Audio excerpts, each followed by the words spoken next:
Good morning, Hariom. आज हम पढ़ेंगे काव्य नौ कुत्ते की सीख, जिसे लिखा है रामधारी सिंह दिनकर ने। कवि परिचय जान लेते हैं।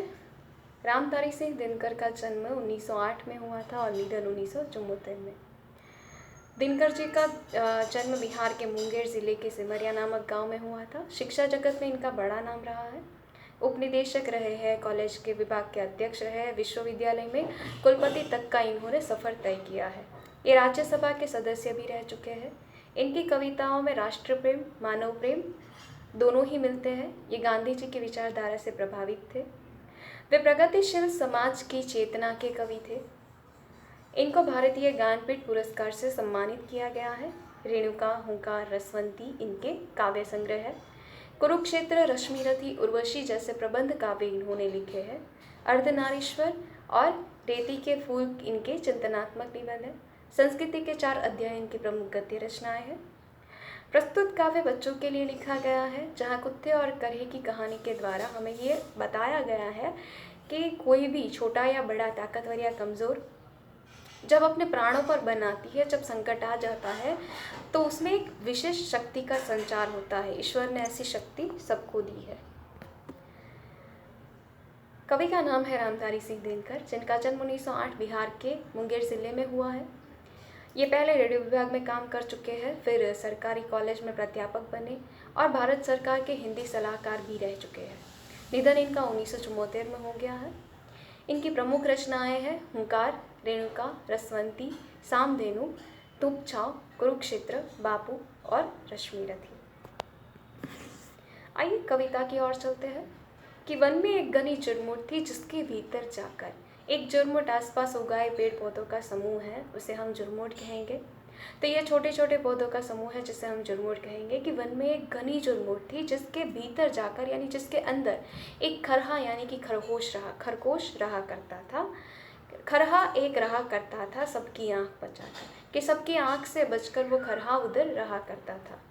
फुदक फुदक फुनकिया घास की चुन चुन कर खाता था, कि वो इस तरह से छलांग लगाकर घास की जो कोमल कोमल पत्तियां है उसे खाकर अपना गुजारा चलाता था।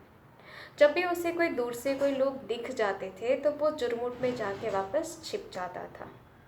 एक रोज की बात है कि एक रोज आया उस वन में कुत्ता एक शिकारी।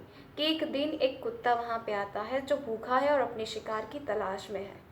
लगा छानने सूंघ सूंघ कर वन की जाड़ी जाड़ी। कि उसने क्या किया, वो छान छान कर सूंघ सूंघ कर वन की जाड़ी जाड़ी को तलाश कर रहा था, ताकि उसे कोई शिकार मिल जाए।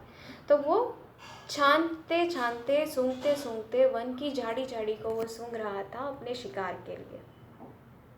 आखिर वह झुरमुट भी आई जो खरहे का घर थी। आखिर वो वहाँ भी पहुँच गया जहाँ पे खरहा रहा करता था। मगर खैर उस बेचारे की अब भी लंबी उम्र थी। ये कवि कहते हैं कि वो झुरमुट भी आ गई है जहाँ पे खरहे का घर है, लेकिन उस बेचारे की अभी काफ़ी लंबी उम्र है। लंबी उम्र इसलिए है कि कुत्ते की जो लगी सांस खरहा सोते से जागा। कि कुत्ता जो सांस ले रहा था वो अपने शिकार को ढूंढ रहा था, तो उसकी सांस की आवाज़ सुनकर सोता हुआ खरहा एकदम से जाग जाता है। देख पीठ पर खड़ा काल को जान लिए वह भागा। कि उसे लगा कि मेरे पीठ पे खड़ा मृत्यु खड़ी है, तो मुझे यहाँ से भागना चाहिए। तो वो शिकारी कुत्ते को देखता है और शिकारी कुत्ते को देखकर वहाँ से वो अपनी जान बचाकर भागता है। चपटा पंजा तान मगर खरहे को पकड़ न पाया। कुत्ता उसे पंजा तानता है, उसे पकड़ने की कोशिश करता है, लेकिन खरहे को वो पकड़ नहीं पाता है। अब कुत्ता भी पीछे रहने वाला तो था नहीं, पीछे पीछे दौड़ पड़ा कुत्ता भी जोर लगाकर। तो कुत्ते ने भी दुगना जोर लगाया और उसके पीछे दौड़ पड़ा उसे पकड़ने के लिए। जहाँ खरहा भाग रहा था उसके पीछे कुत्ता भी भाग रहा था। 4 मिनट तक खुले खेत में रही दौड़ यह जारी। तो कुल 4 मिनट तक खुला एक खेत था, जिसमें आगे आगे खरहा, पीछे पीछे कुत्ता, आगे आगे खरहा, पीछे पीछे कुत्ता। कुत्ता पकड़ लेगा, खरहा बच जाएगा, कुत्ता पकड़ लेगा, खरहा बच जाएगा। इस तरह की जो दौड़ है वो जारी रही, यानी कि कुल 4 मिनट तक दोनों ही दौड़ते रहे।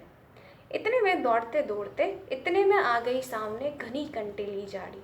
तो एक कांटों से भरी हुई दूसरी झाड़ी खरहे के सामने आ जाती है। खरहा बिना कुछ सोचे समझे भरकर एक छलांग गया छिप खरहा बीहड़ वन में। तो एक छलांग मार के खरहा बिल्कुल भी सोचे समझे बिना उस उबड़ खाबड़ रास्ते में, उस वन में, उस भयानक जो बीहड़ वन है उसमें वो घुस जाता है। इधर उधर कुछ सूंघ फिरा कुत्ता निराश हो मन में। ये भरकर एक छलांग जब खरहा चला जाता है कि 4 मिनट तक एक कुत्ता आता है, वो कुत्ता आता है, उसे पता चलता है कि यहाँ पे एक खरहा है। खरहे को पता चलता है कुत्ता आ गया है। खरहा भागने की कोशिश करता है, कुत्ता पकड़ने की कोशिश करता है। दोनों एक दूसरे की दोनों आगे पीछे भागने लगते हैं। 4 मिनट तक भागते हैं और भागते भागते कंटीली झाड़ी आ जाती है। तो खरहा जो है वो कूद के उसमें चला जाता है। इधर उधर थोड़ी देर वो ढूंढने की कोशिश करता है, कुत्ता सूंघता है, लेकिन कुत्ते को खरहा नहीं मिलता है। इसलिए कुत्ता अपने मन में निराश हो जाता है कि वो खाना नहीं ढूंढ पाया। और ऐसे निराश होकर वो जब वापस आ ही रहा है तो एक लोमड़ी कब से उन दोनों को देख रही थी। एक लोमड़ी देख रही थी यह सब खड़ी किनारे, कि किनारे पे खड़ी हुई वो कब से ये सारी चीज़ें देख रही थी कि दोनों भाग रहे हैं। और उतने में ही वो खरहा जो है वो भाग जाता है और खरहा भागने हाथ से निकल जाता है। इसलिए कुत्ता निराश होकर वापस आता है। देखकर लोमड़ी को मज़ा आता है। लोमड़ी एक ताना कसती है, कुत्ते से कहती है कि मामा तुम हो खरहे से हारे। कि कहती है कि वाह कुत्ते मामा, तुम तो बड़े बहादुर हो, तुमने तो एक खरहे से हार मान ली, तुम्हें ऐसा नहीं करना चाहिए था। वो कहती है आगे कि इतनी मोटी देह लिए हो फिर भी थक जाते हो, कि तुम्हारा इतना बड़ा शरीर है, तुम मोटे ताज़े हो, अच्छे खासे हो, तुम्हारा शरीर उससे ज़्यादा बड़ा है, लेकिन फिर भी तुम दौड़ते दौड़ते थक गए। अब तो तुम छोटे जीव जंतु को भी नहीं पकड़ पाते हो। वो ताना कसती है कि वो कहती है कि तुम्हारी देह मोटी है, उससे तुम बड़े हो, फिर भी तुम थक गए हो, उसे नहीं पकड़ पाए हो। और वन के जो छोटे जीव जंतु है उसको भी तुम तो अब नहीं पकड़ पाते हो। कुत्ता हंसता है, कहता है अरे दीवानी तू नाहक बकती है। कि कुत्ता कहता है कि अरे पगली, तू तो व्यर्थ में ही बोल रही है, इसमें जो रहस्य था उसे तूने नहीं समझा है। वो कहता है इसमें है जो भेद उसे तू समझ नहीं सकती है, कि इसमें जो रहस्य है उसे तू नहीं समझ सकती है। अब मैं तुझे समझाता हूँ तो सुन। वो कहता है कि मैं तो दौड़ रहा था केवल दिन का भोजन पाने। मैं क्यों दौड़ रहा था? क्योंकि मुझे एक दिन का खाना चाहिए था। अगर मैंने खरहे को पकड़ लिया होता तो मैं अपना एक दिन का भोजन पा लेता। लेकिन खरहा भाग रहा था अपनी जान बचाने, लेकिन खरहे को तो अपने प्राणों की रक्षा करनी थी। उसे भोजन नहीं चाहिए था, बल्कि मुझे भोजन चाहिए था, इसलिए मैं उसे पकड़ने की कोशिश कर रहा था। जबकि खरहा मुझसे बचने की कोशिश कर रहा था, उसे तो अपने प्राणों को बचाना था।